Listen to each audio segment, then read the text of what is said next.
On s'est tous déjà demandé pourquoi certains individus semblent progresser sans effort, tandis que d'autres peinent à avancer.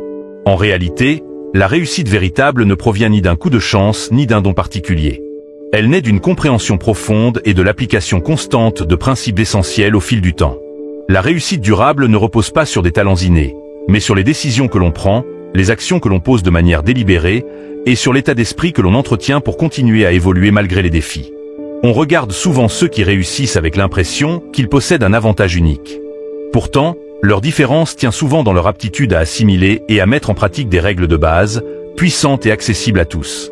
Cela peut passer par le renforcement de ses croyances personnelles, l'adoption d'une attitude orientée vers le progrès, la mise en œuvre régulière d'actions concrètes, l'évaluation constante de ses résultats, ou encore la création d'un mode de vie aligné avec ses aspirations. Toutes ces clés sont disponibles pour quiconque décide de s'engager sincèrement dans cette démarche. Ce qu'il y a de motivant, c'est que ces règles ne sont pas réservées à une minorité. Elles sont à la portée de chacun. Il n'est pas nécessaire d'attendre que toutes les conditions soient idéales. Il suffit d'avoir la volonté d'apprendre et de mettre en œuvre ces stratégies jour après jour, étape après étape.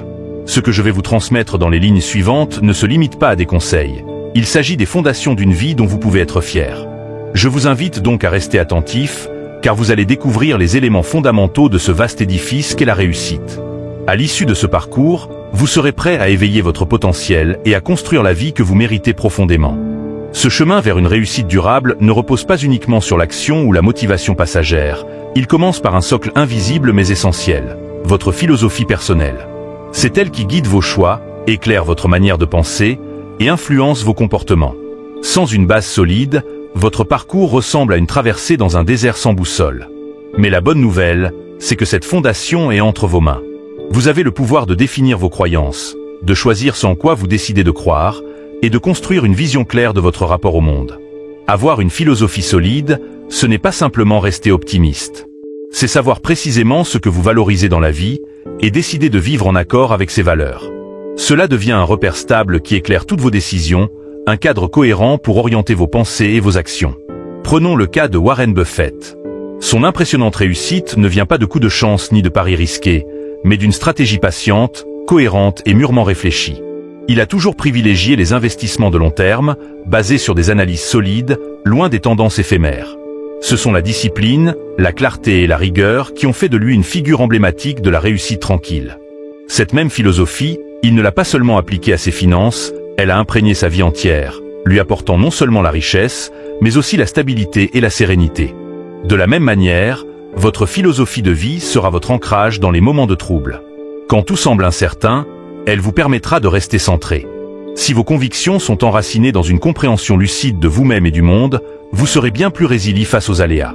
À l'inverse, une philosophie confuse ou bancale conduit souvent à des décisions hasardeuses et à une perte de direction. Pour construire une philosophie de vie robuste, il est essentiel d'apprendre en continu. Lisez, échangez, assistez à des conférences, confrontez vos opinions, ouvrez-vous aux perspectives nouvelles. Une philosophie figée se dégrade, tout comme une pensée fermée empêche le progrès. Posez-vous les questions fondamentales. Qu'est-ce qui compte vraiment pour moi? Quel genre de personne ai-je envie de devenir? Quelle trace ai-je envie de laisser? Les réponses à ces questions façonneront votre vision du monde et orienteront votre trajectoire. Rappelez-vous, le but n'est pas de recopier les croyances des autres, mais de forger un cadre de pensée qui vous ressemble, bâti sur vos valeurs, vos expériences et vos objectifs. Votre philosophie est le reflet de votre identité profonde. Lorsqu'elle est en accord avec ce que vous êtes et soutient chaque décision que vous prenez, alors vous êtes déjà sur la voie d'un succès durable et cohérent. Votre état d'esprit est l'un des leviers les plus puissants pour diriger votre existence. Il ne s'agit pas seulement de ce que vous ressentez, mais surtout de la manière dont vous choisissez d'interpréter ce qui vous arrive. Il influence directement votre vision des défis, des opportunités et des obstacles. C'est votre manière de penser qui vous pousse à aller de l'avant ou qui vous empêche de progresser. Ce que vous nourrissez intérieurement peut faire toute la différence. L'attitude est souvent le facteur décisif entre l'échec et la réussite, entre la joie et la frustration, entre le progrès et la stagnation. Et ce qui est rassurant, c'est que votre attitude dépend uniquement de vous. Elle ne résulte pas de ce que les autres font ou de ce que le monde vous impose. C'est un choix conscient que vous avez le pouvoir de renouveler chaque jour. La façon dont vous réagissez face aux difficultés, vos pensées en lien avec vos objectifs, votre posture mentale devant l'adversité. Tout cela influence profondément la direction que prendra votre vie. Avoir une attitude positive ne signifie pas faire semblant que tout va bien. Cela signifie choisir de trouver du sens, de repérer des opportunités, même dans les situations difficiles. C'est conserver une mentalité tournée vers la croissance, déterminée à progresser, à apprendre et à évoluer quoi qu'il arrive. C'est précisément ce genre de mentalité qui transforme les épreuves en tremplin. Prenons l'exemple de Nelson Mandela. Malgré les 27 années passées en prison, il a maintenu une vision tournée vers la réconciliation, le pardon et l'unité. Il aurait pu être rongé par la colère ou le désir de vengeance. Mais il a fait un autre choix, dépasser sa douleur pour offrir un avenir meilleur à son peuple. Il nous montre ainsi que notre manière d'interpréter nos souffrances peut devenir une force transformatrice. Les personnes dotées d'un état d'esprit positif perçoivent les défis comme des occasions de grandir. À l'inverse, ceux qui se laissent envahir par la négativité voient dans ces mêmes obstacles des barrières infranchissables. Pensez à Oprah Winfrey. Son parcours a été marqué par de nombreuses épreuves. Pourtant, elle a nourri en elle la foi, l'espoir et la gratitude. Ce regard qu'elle portait sur sa vie ne l'a pas seulement soutenue, il a été le moteur de son ascension et de son influence mondiale. Développer un bon état d'esprit, c'est aussi cultiver la résilience. La vie est pleine d'imprévus et de hauts et de bas. Être résilient, c'est savoir rebondir après les chutes, tirer des leçons des erreurs et continuer malgré les vents contraires. Votre attitude dans les moments difficiles peut tout changer. L'action est l'endroit où les ambitions prennent corps. Peu importe la solidité de vos convictions, la précision de votre vision ou la force de votre mental, rien ne se produira sans passage à l'acte. La réussite ne découle pas simplement des intentions ou des réflexions, elle se matérialise à travers des gestes concrets répétés chaque jour. Avoir des rêves est une étape, mais c'est la capacité à agir de façon régulière qui change la donne. La différence entre ceux qui atteignent leurs objectifs et ceux qui stagnent se joue souvent à ce niveau. Les actes réalisés ou ceux qui manquent, les personnes qui réussissent ne sont pas toujours les plus brillantes, mais elles ont pour habitude d'avancer, pas à pas, vers leur but. Ce n'est pas l'ampleur des actions qui fait la différence, mais leur constance, c'est cette rigueur dans l'exécution, même quand la motivation manque, qui trace la route vers la concrétisation. L'action est ce pont invisible entre vos pensées et leur matérialisation. Prenez l'exemple de Michael Jordan.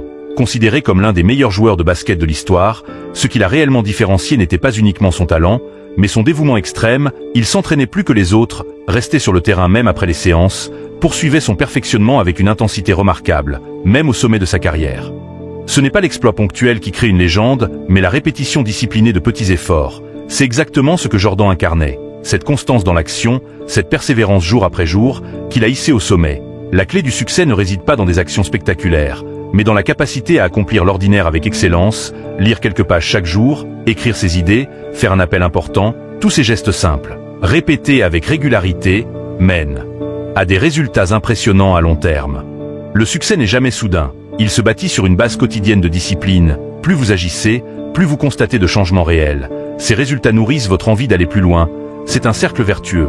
Regardons l'histoire de J.K. Rowling. Avant que Harry Potter ne devienne un phénomène, elle a essuyé de nombreux refus, elle aurait pu renoncer, mais au lieu de cela, elle a persévéré, continué à écrire, peaufiné son travail, et réessayé encore et encore ses efforts.